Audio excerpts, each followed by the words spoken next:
passer au volet social. Et là, j'accueille Fanny et Diane.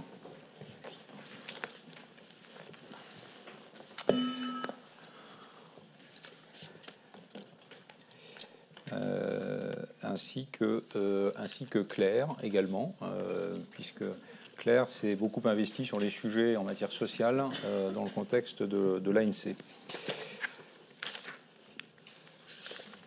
Alors, on va peut-être commencer par le début. Combien de normes l'architecture de la thématique sociale? Oui, alors merci Olivier, vous m'entendez bien? Oui. Donc, dans le social, il y a 4 normes, 4 standards que vous voyez devant vous. Et chaque standard, en fait, adresse une population en particulier. Donc, le premier standard, ça parle des travailleurs de l'entreprise. On ira en détail après avec les définitions. Le deuxième standard parle des travailleurs de la chaîne de valeur de l'entreprise. Le troisième standard parle des communautés affectées, donc vivant autour des opérations de l'entreprise, enfin des sites d'opération. Et le quatrième standard, ça concerne les consommateurs et les utilisateurs finaux. Donc les objectifs des standards sociaux, c'est vraiment d'expliquer aux utilisateurs qui lisent le reporting comment l'entreprise affecte chaque population dans ces standards, donc tous les impacts positifs, négatifs, actuels, potentiels. Et puis, comment elle va gérer ces impacts, comment elle va les réduire, ou les promouvoir si c'est des impacts positifs, et qu'est-ce que vont créer ces impacts au niveau risque et opportunité. Donc, comment après l'entreprise gère ces risques et ces opportunités, et comment ça affecte du coup la valeur de l'entreprise. Donc voilà, on va passer à la prochaine slide. Alors, Fanny va nous expliquer un petit peu les topics couverts par les standards. Alors, en fait, à travers 4 standards sociaux, on va aborder 3 grands thèmes. Le premier thème, qui est, je pense, le plus important, c'est le thème des travailleurs. Donc, on a à la fois les travailleurs de l'entreprise, c'est le premier standard, et on a les travailleurs de la chaîne de valeur, c'est le deuxième standard. Dans ce thème des travailleurs, on va aborder des sujets comme les conditions de travail, comme l'égalité des rémunérations, notamment entre les hommes et les femmes, le dialogue social, le travail des enfants. On a des thématiques très variées. Dans le deuxième grand thème, qui correspond au troisième standard, donc les communautés affectées par les opérations de l'entreprise, là on sort complètement de l'entreprise, on est sur des populations qui sont extérieures au milieu du travail, on est sur des droits qui sont plus économiques, culturels ou sociaux, et on va aborder des sujets comme la protection des données, la liberté d'expression, les droits spécifiques de populations locales, qui sont des thématiques qu'on a aujourd'hui peu l'occasion de retrouver dans le reporting qui existe. Et dans le troisième grand thème, qui correspond au quatrième standard, donc les consommateurs et les utilisateurs finaux, on est toujours à l'extérieur de l'entreprise.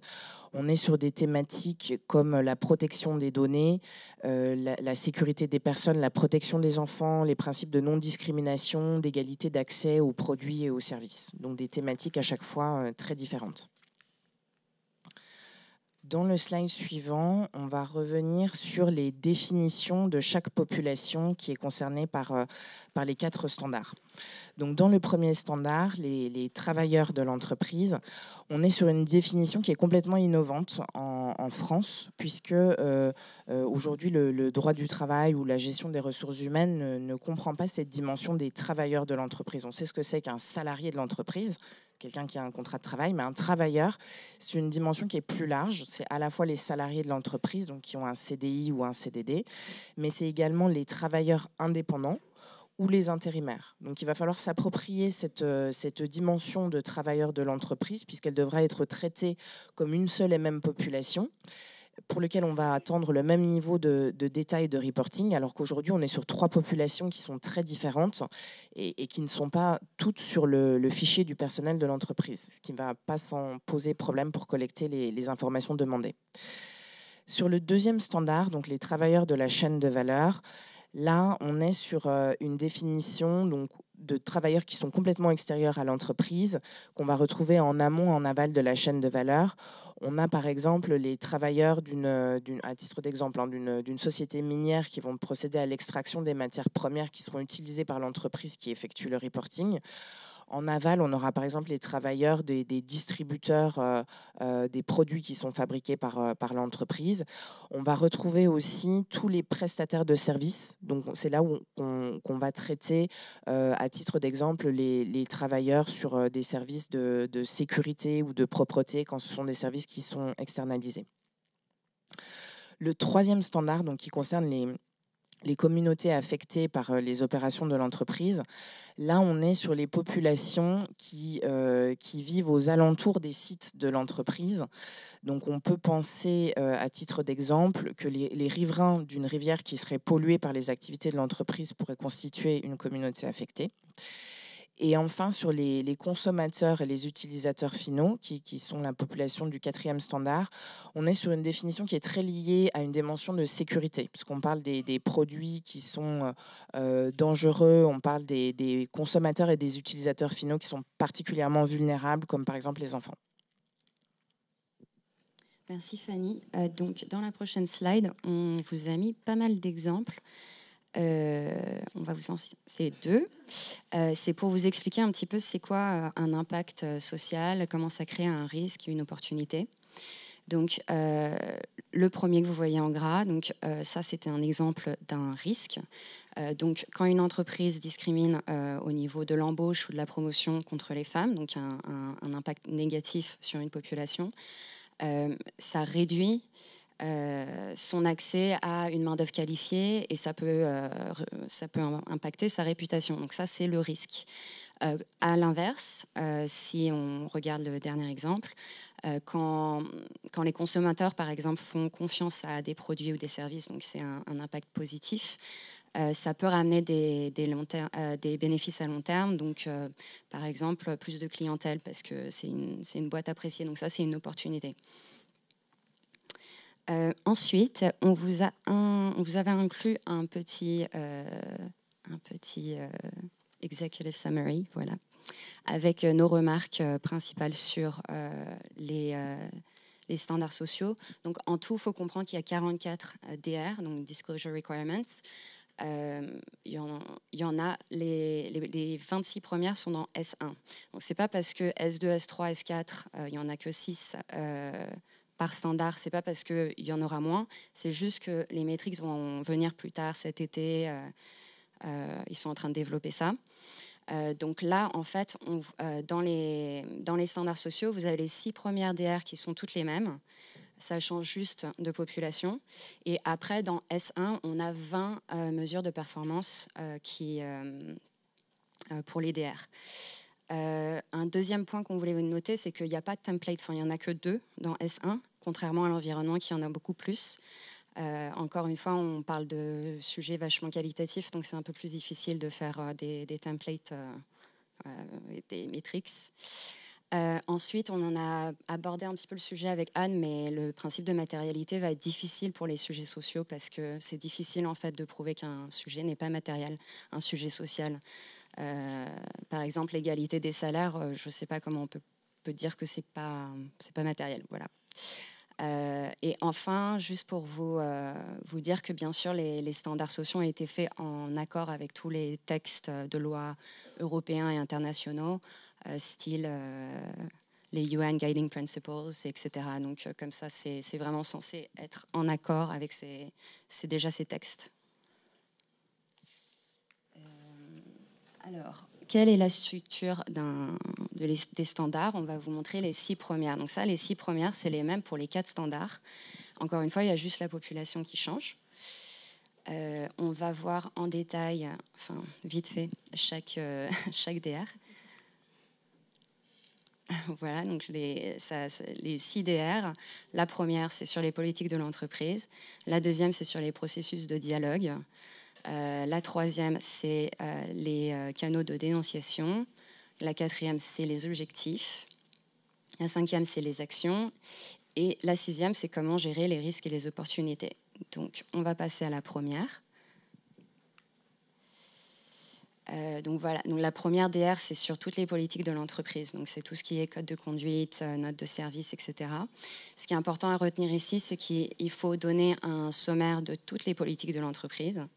Et il faut toujours inclure un statement sur le respect des droits humains dans leur politique. Donc il faut qu'ils prouvent qu'ils ont bien ça dans leur entreprise. Le deuxième DR, c'est les processus de dialogue. Olivier. Voilà. Les processus de dialogue entre les employés ou la population en particulier et une entreprise. Donc, il faut donner beaucoup d'exemples il faut donner beaucoup de détails sur comment ce processus de dialogue se fait. Et donc, ça peut être assez long à préparer. Le troisième DR concerne les canaux de dénonciation, comme les hotlines ou les hotlines. Ce qui est important à noter ici, c'est qu'il faut vraiment... Voilà, ce qui est important, c'est qu'il faut vraiment prouver comment ces canaux marchent et vraiment montrer leur efficacité, ce qui n'est pas évident. Il faut vraiment prouver que ces canaux sont accessibles à toute la population sans problème. Donc ça, c'est la DR3. Maintenant, la DR4, c'est sur les objectifs de l'entreprise pour réduire ses impacts négatifs ou augmenter ses impacts positifs. Donc ici, c'est important de noter que les objectifs ils sont faits par l'entreprise et c'est important de dire si les employés ont été impliqués dans ce processus de formulation des objectifs. Donc ça, c'est les objectifs. Ensuite, le DR5, ça concerne les actions qui ont été prises pour justement remédier aux impacts négatifs et promouvoir les impacts positifs. Donc, il faut expliquer vraiment en détail toutes les actions prises et montrer que ça a eu un impact spécifique. Et puis en 6, la DR6 concerne les risques et les opportunités, comment on les gère en fait. Maintenant qu'on les a exposés, qu'est-ce qu'on fait pour justement les réduire ou les augmenter en fonction de si c'est positif ou négatif. Bien sûr, il faut encore une fois prouver l'efficacité de toutes ces actions qui aident l'entreprise. Voilà. Alors ensuite, on va passer aux métriques. Donc encore une fois, c'est que les métriques de S1. Il y en a 20. Et je donne la parole à Fanny. Alors, je comprends qu'on va vous communiquer ces 20 indicateurs chiffrés, mais on ne va pas les passer en revue. L'objectif, c'était d'en évoquer seulement quelques-uns avec vous pour émettre des observations un petit peu générales sur la teneur de ces métriques telles qu'on les connaît aujourd'hui. Donc, le premier qu'on voulait vous présenter, c'est le numéro 2, qui concerne les caractéristiques des travailleurs. Voilà. Les caractéristiques des travailleurs. Donc, en fait, on vous a présenté le niveau d'information qui est attendu. Ce qui est intéressant, c'est qu'on voit qu'il y a une granularité qui est quand même assez importante et qu'il y a un effet miroir entre les salariés de l'entreprise et les non-salariés. Donc, c'est intéressant parce que ça permet de voir qu'on attend exactement le même niveau de détail et le même niveau de données pour les salariés qui sont sur le fichier du personnel de l'entreprise et pour des travailleurs extérieurs pour lesquels aujourd'hui on n'a pas les données et qui vont nécessiter la coopération des agences d'intérim et de tous les travailleurs indépendants qui travaillent pour l'entreprise.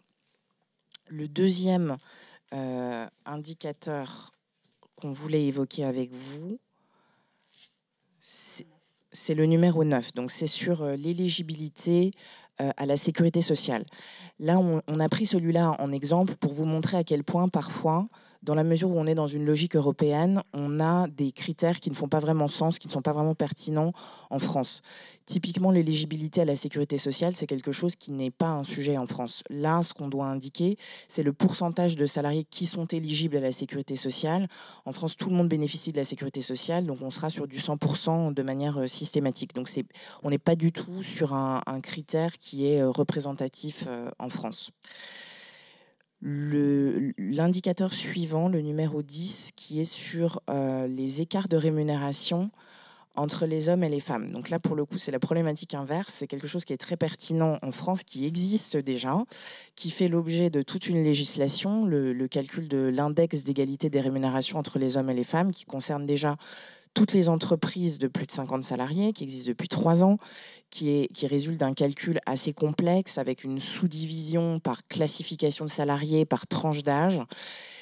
Là, on est dans un critère qui est beaucoup moins complexe que ce qui existe déjà en France. On est sur une simple comparaison, tous les hommes et toutes les femmes confondus, indépendamment des classifications, indépendamment des tranches d'âge. Et on compare uniquement, on nous donne comme indication uniquement salaire de base et rémunération. Quand on sait à quel point les éléments de rémunération peuvent être complexes et nombreux, ils sont très détaillés par le législateur français pour le calcul de l'index d'égalité homme-femme. Là, on est vraiment sur une indication qui est très basique. On sera sur une comparaison très sommaire qui sera certainement beaucoup moins représentative que ce qui existe déjà en France. Et enfin, le dernier indicateur qu'on voulait évoquer avec vous, qui est le numéro 19, et qui concerne les problématiques graves identifiées liées aux droits de l'homme. Donc là, on est sur une définition, je pense qu'il va surtout concerner les entités à l'étranger, mais qui est assez difficile à appréhender vu la définition qui nous est transmise. Qu'est-ce qu'une problématique grave liée aux droits de l'homme par rapport à une problématique simple? Je ne sais pas. Dans quel cas on va parler de cas identifiés? Est-ce que c'est dans des cas où on va remonter un sujet en interne, en externe? Est-ce que c'est dans des cas où on a une action qui est déjà intentée? Est-ce qu'il faut une reconnaissance d'une violation des droits de l'homme? On ne sait pas. Donc c'est un sujet qui va être assez difficile à appréhender avec le niveau d'information qui est communiqué aujourd'hui. Merci Fanny, merci Diane. Alors Claire, je me retourne maintenant vers vous. Sur les normes sociales ESRS d'une manière générale, quelle est votre opinion quant à son ambition ? Déjà, c'est formidable parce que l'Europe est le seul à vouloir qu'il y ait cette ambition de normaliser ces données sociales. Donc c'est vraiment très très bien et on doit s'en féliciter. Donc, cette normalisation qui vient sur ces sujets sociaux qui ne sont pas évoqués par la SEC ni par d'autres initiatives, c'est vraiment une excellente chose. Autre excellente nouvelle, il existe déjà en France énormément de données.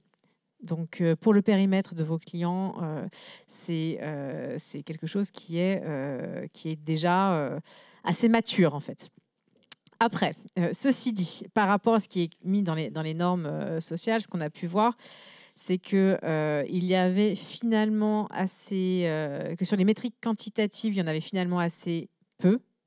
Et en fait, pas celles dont on a besoin d'un point de vue investisseur, par exemple. Il en manque certaines, comme on a été assez étonné de ne pas voir le taux de turnover, qui est pourtant une donnée essentielle. La plupart des données sont très liées aux risques et assez peu aux opportunités. Donc, il manque des données, en tout cas, il n'est pas mentionné de données sur des stratégies de rétention de talent. On pourrait penser à des taux d'engagement, des INPS, mais ce n'est pas du tout le principe, puisque la posture est beaucoup plus sur débugger des risques et que montrer les opportunités et comment est-ce qu'on va pouvoir transformer ce capital humain en une source de valorisation positive dans les entreprises. Donc, c'est donc très bien qu'il y ait cette normalisation. D'un point de vue investisseur, on aurait bien aimé un peu plus de données parfois sur... Sur les exemples que vous avez mentionnés, par contre, ce qui va être très intéressant, c'est de voir ces données, d'avoir ces données parfois sur un périmètre mondial et consolidé. Évidemment, sur la sécurité sociale en France, ça ne pose pas de sujet. Par contre, pour un groupe mondial qui va être très présent dans les pays en développement, c'est intéressant de savoir que seulement 50% de sa masse salariale est couverte peut être couverte par la sécurité sociale, mais qu'elle va faire l'effort de couvrir 100% de ses salariés sur des standards de couverture spécifiques. Donc, ça peut être de réels critères d'investissement et cette transparence sera réellement bienvenue. Quant à la granularité demandée, oui, elle est parfois beaucoup trop forte. Quand, par exemple, on va demander des données, des tableaux de données par pays, à partir du moment où il y a plus de 50 employés par pays, je n'ai pas cette granularité d'un point de vue financier. Hein. Donc, parfois, j'aimerais bien l'avoir, ça serait bien, mais ça serait assez peu Enfin, c'est pas très réaliste. Donc, au sein du groupe français de l'ANC, c'est vrai qu'on a eu de nombreuses discussions, ça continue, mais on vous rejoint quand même sur pas mal de conclusions, et donc ce qui est positif. Et donc, peut mieux faire, mais c'est quand même, on a hâte de lire ce que ça donne chez les différentes entreprises.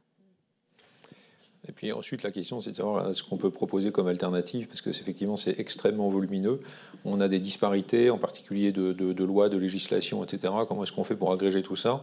Et qu'est-ce qu'on a comme solution alternative à proposer pour à la fois rendre les choses pertinentes et moins lourdes, enfin dans un degré de granularité qui est peut-être plus gérable? Effectivement, c'est souvent le point de vue des investisseurs qui est de dire on préfère avoir une donnée générale, mais avoir un KPI qu'on va pouvoir comparer d'une entreprise à l'autre, pour avoir un benchmark d'un secteur à l'autre, avoir une idée si c'est plutôt 3, 10, 50, plutôt que d'avoir une multitude de chiffres qu'on ne sera pas capable de traiter. Très bien, merci Claire. Alors, la petite question idem à l'environnement. Quelle est votre appréciation de la pertinence qui ressort des propositions de l'EFRAG?